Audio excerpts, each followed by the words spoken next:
అందరికీ జేబీఎం నేను Rajesh Mahasen welcome to Mahasen media ముందు ఈ వీడియోని లైక్ కామెంట్ షేర్ చేయండి ఎందుకంటే వాస్తవాలు అందరికీ తెలియాలి అయితే ఇప్పుడు చాలామంది రాజేష్ ఈ టైంలో మీరు ఇలా మాట్లాడతారని ఊహించలేదు ఒక ప్రాణం విలువైందే ప్రాణం విలువ మాకు తెలుసు ప్రాణం పోగొట్టుకుంటే ఎంత బాధ ఉంటుందో కూడా మాకు తెలుసు ఈవేళ గీతాంజలి ప్రాణం పోయిందని కూడా నేను బాధపడుతున్నాను కానీ అంతకుముందు ఇలా చాలాసార్లు బాధపడ్డామయ్యా మేము అంటే ఇప్పుడు ఒకవేళ తెలుగుదేశం పార్టీ మీద ఏదైనా విమర్శించే అవకాశం ఉంటేనే ప్రాణం మిగిలిన ప్రాణాలు కాదని అనకూడదు గొప్ప నాయకుడు ఆయన మీద చిన్న చిన్న కుర్చీలు అడ్డుపోడు బెంచీలు అడ్డుపోడు అనే దొంగతనాలు వేసి ఆయన మీద తప్పుడు కేసులు పెట్టి మానసికంగా వేధించి ఆయన ఆత్మహత్య చేసుకునేలా చేశాడు వైసీపీడే చేసింది మరి అప్పుడు ఆ కుటుంబం బాధపడి ఉండదా ఆయన నమ్ముకున్న ఆ క్యాడర్ అంతా ఏడ్చుండ్రా ఇది డైరెక్ట్గా చేసింది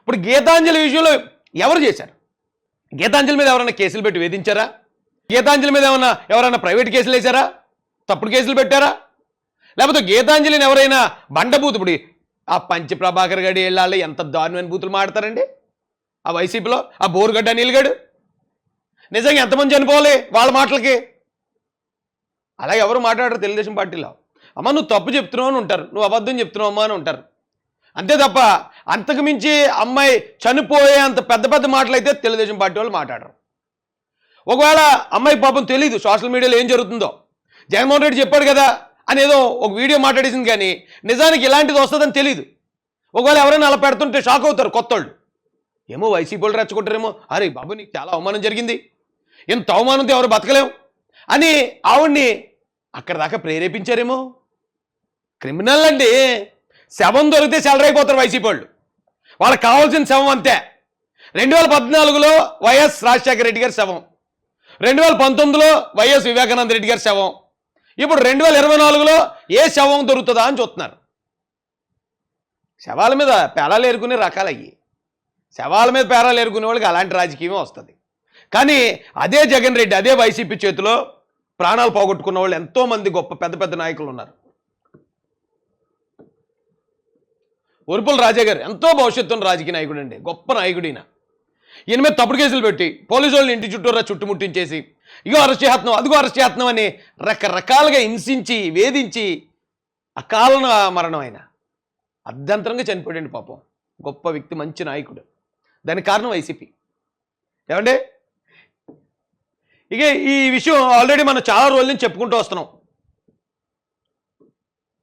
ఎంతమంది చనిపోయారు చూడండి నడిపల్ రాముని చంపేశారు వైసీపీడు కరి శ్రీకాంత్ గుండు కొట్టేశాడు అచ్చెన్న గారిని చంపేశారు సుబ్రహ్మణ్యాన్ని చంపేసి డెడ్ బాడీ ఇంటి దగ్గర ఇసిరెత్తే ఆయన పక్కన ఎట్టుకుని తిరగటానికి సిగ్గు ఎగ్గు లేదు జగన్ రెడ్డికి సిగ్గు లేదు ఒక హంతకుండా పక్కన పెట్టుకుని తిరగటానికి మీరు వచ్చి ఎవరో ఒక అమ్మాయి ఆత్మహత్య చేసుకుందని అది క్రియేట్ చేశారు క్రియేట్ చేసిన తెలుగుదేశం పార్టీ అంతా బాధ్యులైపోతారా అరే సిగ్గుందరా గాడిదనా ఎంత ఎలా బతుకుతున్నారా మీరు అసలు డైరెక్ట్గా హంతకులు పక్కన పెట్టుకుని ముఖ్యమంత్రి తిరుగుతుంటే సిగ్గుపండి అడ్డగాడిదెల్లారా మీరు వచ్చి ఇప్పుడు ఒక అమ్మాయి చావును తీసుకొచ్చి తెలుగుదేశం పార్టీకి పులివేయాలని మీరు పులివెత్తుంటే చొత్త కూర్చుంటారా మరి మీరు తీసుకొచ్చి చెప్పేస్తుంటే అరే ఇప్పుడు మనం మాట్లాడకూడదు స్పందించకూడదు అమ్మాయి చనిపోతే ఎవరికన్నా బాధే చనిపోయినందుకు బాధ్యుడు ఎవడు గొడ్డలతో బాబాయ్ నరికినోడు ఒకడైతే ఆ బాధ్యత శిక్ష అనిపించింది నారా చంద్రబాబు నాయుడు గారు రా ఈవేళ ఈ అమ్మాయి చావుకు కారణం జగన్మోహన్ రెడ్డి ఖచ్చితంగా చెప్తున్నాను నేను స్టార్ క్యాంపెయినర్లు మాట్లాడండి మీరే నా స్టార్ క్యాంపెయినర్లని నువ్వు సరైన వాళ్ళని సమర్థుల్ని రాటుకి పొట్టుకి తట్టుకునే వాళ్ళని పెట్టుకోవాలా నువ్వేమో 100 మాటలు మాట్లాడించేస్తావు అవతలలో మాట అంటే చనిపోయేంత సున్నితమైన మనస్కురాలు నువ్వు పెట్టావు ఆ జాబ్ రోల్కి అమ్మాయి సరిపోదు ఆ ధైర్యం సరిపోదు అలాంటి ఒక అమాయకురాలను అక్కడ పెట్టి ఎవడు కారణం ఎవరిని వేయాలి బొక్కలో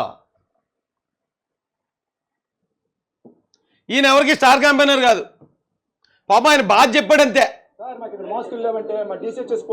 ఆయన ఏమి డైరెక్ట్ గా మీడియాతో మాట్లాడలేదు 15 days వాడారట 15 days మేము చచ్చిపోతాం పాజిటివ్ కేసులు ఎందుకు రావండి మినిమం మెడికల్ డిపార్ట్మెంట్కి ఇంపార్టెన్స్ ఇవ్వట్లేదు ఇక్కడ చెప్తుంటే అక్కడ దుబ్బే అంటున్నాడు ఎవడో పోలీసుడు ఏంటి పోలీసు వాళ్ళకి అంత లోకవాడు డాక్టర్ ఏ పార్టీని సపోర్ట్ చేసుకుంటూ మాట్లాడలేదు అరే కోవిడ్లో N95 మాస్క్ ఇవ్వండి అని అడిగాడు ఆయన. పిచ్చోని చేసి రోడ్డు మీద ఈడ్చి కొట్టి కళ్ళ ముందే కదరా చంపేశారు. ఆయనది ప్రాణం కాదా? అంటే డైరెక్ట్గా చంపేస్తే కేసు కాదు అది. ఎవరన్నా ఎక్కడైనా ఒకవేళ సూసైడ్ చేసుకునే ప్రయత్నం చేసినా, సూసైడ్ చేసిన మొత్తం ఇప్పుడు ఆంధ్రప్రదేశ్ మొత్తం ఈ సోషల్ మీడియా మొత్తం తెలుగుదేశం పార్టీ చంపేసిందని. ఆడి అమ్మ. చంపిన వాళ్ళేమో సంకలెట్టు తిరుగుతాడు అన్న, హంతకులేమో సంకలెట్టుకుని తిరుగుతాడు, హంతకులేమో ఈ కన్ను అని కన్నుతో బోలుతాడు. మీరు వచ్చేప్పుడు నీతులు చెప్పేస్తా ఉంటే మేము వినేసి అరే అరే అరే సూపర్ రా బాబు మీరని చెప్పి మేము చప్పట్లు కొట్టాలా? నిన్నగాక మొన్నే ఇగో సిద్ధం సభలో మార్చి 10వ తేదీన బాపట్ల జిల్లా వర్షపాడు మండలం పి గుడిపాడు గ్రామం దగ్గర జరిగినటువంటి సిద్ధం సభలో ఆంధ్రప్రదేశ్ ముఖ్యమంత్రి శ్రీ జగన్మోహన్ రెడ్డి గారి ప్రసంగం అనంతరం ఒంగోలు మున్సిపల్ కార్పొరేషన్లో పారిశుద్ధ్య కార్మికుడిగా పనిచేసేటువంటి ఊదరగుడి మురళి అనేటువంటి వ్యక్తి గ్యాలరీలో నుండి మరొక గ్యాలరీలోకి దూకుతుండగా ముందుకు పడి గుండె నొప్పితో బాధపడుతుండగా 108 వాహనంలో చికిత్స నిమిత్తం హాస్పిటల్కి తీసుకుని వెళ్తుండగా మార్గ మధ్యంలో చనిపోయినాడు. మురళి మంది తీసుకెళ్లారు కుర్రలు చాలా మందిని. జగన్ ఇచ్చిన మందు వాళ్ళు చనిపోయి ఉంటాడు. గ్యాలరీలోంచి గ్యాలరీలోకి దూకుతుంటే గుండెపోటు ఎందుకు వస్తుందండి? గుండెపోటు వస్తుందా? ఇది నిన్నే 10వ తారీఖుని నీ పార్టీ కార్యకర్త నీ మీటింగ్కి వచ్చి చనిపోయాడు. ఏం న్యాయం చేశారా? అది ప్రాణం కదా, అది ప్రాణం కదా. ఆ చావు కారణం జగన్ రెడ్డి కదా. ఏం మాడతారా? ఏ వింటాం కదా అనేసి ఎదవసోదంతా చెప్పుకుంటూ వచ్చేస్తుంటే మేము వింటూ కూర్చుంటాంరా. మరి వీళ్ళందరి చావులకి కారణం జగన్ రెడ్డి, వైసీపీ గవర్నమెంట్. ఈ కుర్రాడి పేరు హరీష్. పోలీస్ స్టేషన్లో పెట్టి వైసీపీ వాళ్ళ రికమెండేషన్తో పోలీసు వాళ్ళు చితగ్గొడితే ఏమో ఏంటి ఇంత దారుణమైన అవమానం నాకని చెప్పి ఇంటికి వెళ్ళిపోయి ఊరేసుకున్నాడు. డైరెక్ట్ వైసీపీ వాళ్ళు చేయించిన పని అది. కొట్టించేశారు. బొంతు మహేంద్ర ఇందాక నేను చెప్పాను కదండి, ఏది హోమ్ మినిస్టర్ ఇలాకాలో చచ్చిపోయాడు ఆ కుర్రాడు బంద్ తాగేసి. ఓం ప్రతాప్ జస్ట్ ఏం లెక్కర్రా ఇది ఇంత రేట్ అమ్ముతున్నారంటే పొద్దున్న లేసాక చచ్చిపోయినాడు, శవం అయిపోయినాడు. వీళ్ళందరూ చనిపోయిన వాళ్ళే. వాళ్ళ గురించి ఎన్నిసార్లు చెప్పినా మళ్ళీ అదే రిపీట్ అయినట్టు. తెలియనోడు ఎవడున్నాడు ఆంధ్రప్రదేశ్లో? అంతమందిని చంపేసి ఆ చంపేసిన వాళ్ళ భుజాల మీద సంకల్లో చేతులు ఎట్టుకు తిరిగేవాళ్ళు ఇప్పుడు వచ్చి నీతులు చెప్తున్నారు. గీతాంజలిని ఎవరు చంపేయలేదు, గీతాంజలిని ఎవరు తప్పుడు కేసులు పెట్టి వేధించలేదు, గీతాంజలిని ఎవరు భౌతికంగా దాడి చేయలేదు. ఒకవేళ అమ్మాయి చనిపోతే బాధపడుతున్నాను, చింతిస్తున్నాను. ఎందుకంటే పాపం అలాంటి అమాయకురాల్ని ఇలాంటి రాజకీయానికి బలి చేసిన జగన్ రెడ్డిది తప్పు అంతే తప్ప యుద్ధం జరిగే మధ్యలో ఎవరైనా నిలబడితే ఆటోమేటిక్గా వాళ్ళకు కూడా తగిలేస్తాయి దెబ్బలు. ఆ యుద్ధం మధ్యలోకే రాకూడదు. మీరు నా స్టార్ క్యాంపెయినర్లను రెచ్చగొట్టాడు. మరి స్టార్ క్యాంపెయినర్లకు జగనన్న ఇచ్చే రక్షణ ఏది? జగనన్న ఇచ్చే ట్రైనింగ్ ఏది? అమ్మా ఇగో నువ్వు ఇలా చెప్తున్నావు, అబద్ధాలు చెప్పిస్తున్నావు, నీతో ఎదుటోళ్ళు నేను తిడతారు, నువ్వు తట్టుకోవాలి, నువ్వు స్థిరంగా నిలబడాలి, చేయాలి కదా. అలా ఎందుకు చేస్తారు మీరు? అమ్మాయి చచ్చిపోతే మంచిదని చూస్తారు, చక్కగా టీడీపీల మీద వేసేయచ్చు, మళ్ళీ శవరాజకీయం చేసి మళ్ళీ గెలిచేయచ్చు. ఎవడరన్నా మేవుడు ఇంకానే అంత ఎర్రిపప్పులు ఏమన్నాడు ఇంకా ఆంధ్రప్రదేశ్లోని. ఒకసారి మోసపోతే తప్పు, రెండోసారి మోసపోతే ఎదవన్నారు ఎదవలం మేమని అర్థం.